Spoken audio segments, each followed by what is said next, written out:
Hello friends, வணக்கம் and welcome to சமைக்கலாம் சுவைக்கலாம்.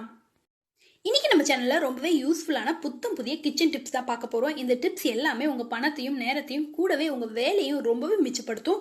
ரொம்ப யூஸ்ஃபுல்லான வீடியோவா இருக்கும். ஸோ வீடியோவை ஸ்கிப் பண்ணாம பாருங்க. நீங்க இன்னும் நம்ம சேனலை சப்ஸ்கிரைப் பண்ணாம இருந்தீங்கன்னா ப்ளீஸ் கீழே இருக்க ரெட் கலர் சப்ஸ்கிரைப் பண்ணி கிளிக் பண்ணி கூடவே இருக்க பெல் ஐக்கானையும் கிளிக் பண்ணிருங்க. அப்பதான் எங்களோட அடுத்தடுத்த வீடியோஸ் உங்களுக்கு நோட்டிஃபிகேஷனா வரும்.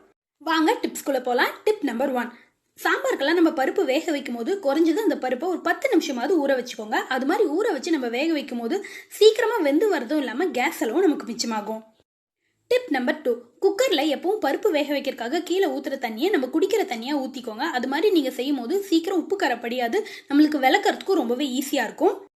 டிப் நம்பர் 3, நம்ம பருப்பு வேக வைக்கும் போதே பொரியலுக்கு தேவையான காய்கறியும் வேக வச்சு எடுக்கும் போது நமக்கு கேஸ் செலவும் மிச்சமாகும், வேலையும் மிச்சமாகும். அதே மாதிரி தண்ணியில காய்கறியை வேக வைக்கிறத விட இது மாதிரி ஸ்டீமிங்ல வேக வைக்கும் போது அதோட சத்துக்கள் முழுமையும் நம்மளுக்கு கிடைக்கும். நான் இன்னைக்கு பொரியலுக்கு தேவையான காய்கறி அவரைக்காயை ஒரு 3/4 கிலோ அளவுக்கு வாங்கி கட் பண்ணி எடுத்து வச்சிருக்கேன். இப்ப கட் பண்ண அவரைக்காயை இது மாதிரி ஒரு பிளேட் ஃபுல்லா நல்லா பரவலா போட்டு விட்டுட்டு இது மாதிரி அந்த குக்கர்ல வச்சிடலாம்.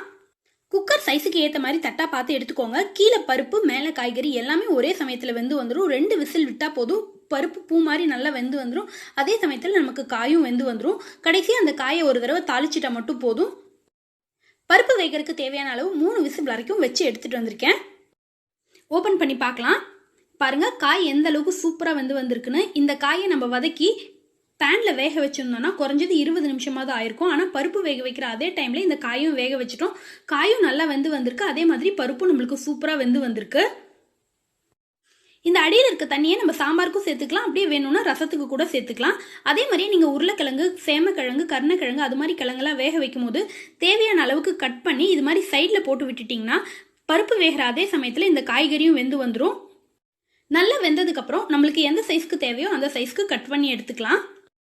இதே மாதிரி நம்ம பருப்பு காய்கறிகள் ரெண்டையும் ஒரே சமயத்துல வேக வைக்கும் போது நமக்கு கேஸ் செலவு பாதிக்கு பாதி கம்மியாகும். அதே சமயம் வேலையும் ரொம்பவே மிச்சமாகும். கண்டிப்பா ட்ரை பண்ணி பாருங்க. இந்த டிப் உங்க எல்லாருக்கும் ரொம்ப யூஸ்ஃபுல்லா இருக்கும்.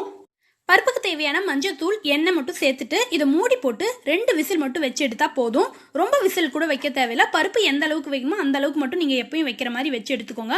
வச்சு எடுத்துட்டு வந்துட்டேன். பாருங்க எந்த அளவுக்கு சூப்பரா வெந்து வந்திருக்குன்னு. பருப்பும் வெந்து வந்திருக்கு. அதே சமயத்துல உருளைக்கிழங்கு ரொம்ப சாஃப்டா வெந்திருக்கு. இப்போ நம்ம பொரியலுக்கு எந்த சைஸ். டிப் நம்பர் 4, சின்ன குழந்தைங்க இருக்க வீட்டுல எல்லாம் கண்டிப்பா இந்த டிப்ஸ் ரொம்ப யூஸ் ஆகும். சின்ன குழந்தைங்க ரூம்குள்ள தனியாக போயிட்டு கீழ் தாழ்பால் மட்டும் லாக் பண்ணிட்டு சில சமயங்களில் மாட்டிப்பாங்க. அது மாதிரி ஆகாமல் இருக்கிறதுக்கு இந்த டிப் ரொம்ப யூஸ் ஆகும். இந்த கீழ் தாழ்பாலோட ஹோல்ஸை மட்டும் நம்ம இப்போ க்ளோஸ் பண்ண போகிறோம். அதுக்காக நான் இன்னைக்கு ஒரு சின்ன நோட்டு அட்டையோட பேப்பர் தான் எடுத்திருக்கேன். இது மாதிரி 4-3 நல்லா மடிச்சுக்கோங்க. அதை நான் கரெக்டாக ஃபிட் ஆகுற அளவுக்கு நல்லா மடிச்சு எடுத்துக்கோங்க. நமக்கே போடுறதுக்கு கொஞ்சம் கஷ்டமாக தான் இருக்கணும். அந்த அளவுக்கு நல்லா டைட்டாக எடுத்துக்கோங்க. அப்போ தான் குழந்தைங்கனாலையும் அதை எடுக்க முடியாது. இது மாதிரி பண்ணும்போது கீழ் தாழ்பாலை லாக் பண்ண முடியாது. நம்ம மேல் தாழ்பால் வேணும்னா யூஸ் பண்ணிக்கலாம். தண்ணியில் விளையாடுறதுக்காகவே குழந்தைங்க பாத்ரூம்குள்ளே போயிட்டு டோரை லாக் பண்ணிப்பாங்க. பாத்ரூம் டோருக்கு இந்த பேப்பர் வைக்கிற டிப்ஸை யூஸ் பண்ண முடியாது. ஏன்னா பாத்ரூமுக்கு ஒரு லாக் தான் இருக்கும். அதுக்காக நான் இன்னைக்கு ஒரு பழைய வேஸ்ட் கிளாத் எடுத்திருக்கேன். அதை இது மாதிரி 4-3 நல்லா மடித்து எடுத்துக்கோங்க. நல்ல கனமான கிளாத்தாக எடுத்துக்கோங்க. அந்த துணியை இது மாதிரி டோர் மேலே போட்டு வச்சுருந்தோன்னா கதவை லாக்கே பண்ண முடியாது. பாருங்கள் எவ்வளோ ட்ரை பண்ணால் கூட கதவை லாக்கே பண்ண முடியாது. நம்ம பெரியவங்க அந்த பாத்ரூம் யூஸ் பண்ணும்போது மட்டும் அந்த கிளாத்தை எடுத்துட்டு திரும்ப யூஸ் பண்ணி முடிச்சதுக்கப்புறம் இதே மாதிரி கிளாத் போட்டு வச்சுட்டு வந்துடலாம். அது மாதிரி செய்யும் போது குழந்தைங்களால எப்பயுமே பாத்ரூம் டோரை தனியாக போய் உள்ள லாக் பண்ணிக்கவே முடியாது. டிப் நம்பர் 5, நம்ம வீட்டுக்கு கெஸ்ட் வந்திருக்காங்க, அவங்களுக்கு நைட்டு படுக்கிறதுக்கு பில்லோ கொடுக்கணும் அப்படின்ற சமயத்தில் நம்ம வீட்டில் சில சமயங்களில் பில்லோ இல்லாமல் இருந்துச்சுன்னா இது மாதிரி பெட்ஷீட்டை ஃபோல்ட் பண்ணிக்கோங்க. பெட்ஷீட்டை ஒரு பில்லோ கவரில் போட்டு நம்ம பில்லோ மாதிரி யூஸ் பண்ணிக்கலாம். பெட்ஷீட்டை நம்ம அப்படியே யூஸ் பண்ணும்போது அது சில சமயங்களில் களைஞ்சு போக வாய்ப்பு இருக்குது. அதனால் இது மாதிரி பில்லோ கவரில் வச்சு யூஸ் பண்ணும்போது நமக்கு பெட்ஷீட் களைஞ்சே போகாது. அதே மாதிரி ஒரு பில்லோ யூஸ் பண்ணுற மாதிரியே நம்மளுக்கு ஒரு ஃபீலிங் இருக்கும். உங்களுக்கு ஒரு பெட்ஷீட்டோட திக்னஸ் பத்தலைன்னா 2 பெட்ஷீட் கூட வச்சுக்கலாம். அப்படி பெட்ஷீட் இல்லாத பட்சத்தில் நீங்கள் பெட்ஷீட்டுக்கு நடுவில் ஒரு 4-5 நியூஸ் பேப்பர் வச்சு யூஸ் பண்ணிங்கன்னா கூட உங்களுக்கு அதே சாஃப்ட்னஸ் கிடைக்கும். நம்மளுக்கு பில்லோ மாதிரியே இருக்கும். இது திடீர்னு விருந்தாளி வரும்போது இந்த டிப் உங்களுக்கு கண்டிப்பாக யூஸ்ஃபுல்லாக இருக்கும். கண்டிப்பாக ட்ரை பண்ணி பாருங்கள். அடுத்ததான் நம்ம இப்போ பார்க்க போகிறது மழை காலத்துக்கு ரொம்ப யூஸ்ஃபுல்லான டிப்ஸ் தான். டிப் நம்பர் 6, மழை காலங்களில் மேட்ச் பாக்ஸ் நம்ம என்னதான் ஸ்டோர் பண்ணி வச்சாலும் ஒரு வித மாதிரி நமுத்து போன மாதிரி ஆகி போயிடும். அது இல்லாமல் சில சமயங்களில் நம்மளே தண்ணியில் போட்டுருவோம், இல்லைன்னா எண்ணெய் பட்ட மாதிரி ஆகி போயிடும். அது மாதிரி ஆகாமல் இருக்கிறதுக்கு இது மாதிரி ஒரு பாக்ஸில் போட்டு வச்சு நம்ம ஸ்டோர் பண்ணும்போது எவ்வளோ நாள் ஆனாலும் மேட்ச் பாக்ஸ் நமத்தே போகாது. நம்ம ஸ்டோர் பண்ணுற பாக்ஸோட மூடி மட்டும் கொஞ்சம் டைட்டாக இருக்க மாதிரி பார்த்துக்கோங்க. அப்படி வச்சுட்டோம்னா நம்ம எவ்வளோ நாள் ஆனாலும் இந்த மேட்ச் பாக்ஸ் நமத்தே போகாது.